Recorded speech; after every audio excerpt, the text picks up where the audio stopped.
Not guilty of...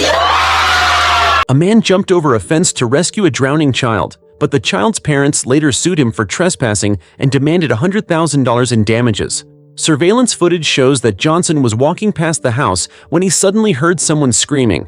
When he looked over, he saw a young girl floating face down in a swimming pool. Johnson immediately rushed over, jumped in, and pulled the girl out of the water.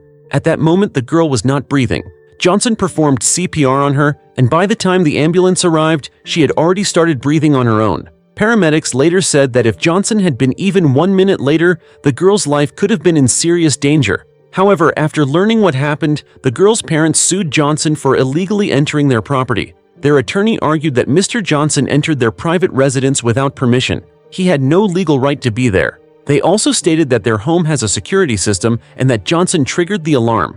According to the lawyer, Johnson should have called 911 first instead of taking action himself. They further claimed that Johnson's actions caused their daughter to suffer bruised ribs from the CPR, which resulted in medical expenses. The girl's parents are now demanding $100,000 in compensation for those medical costs.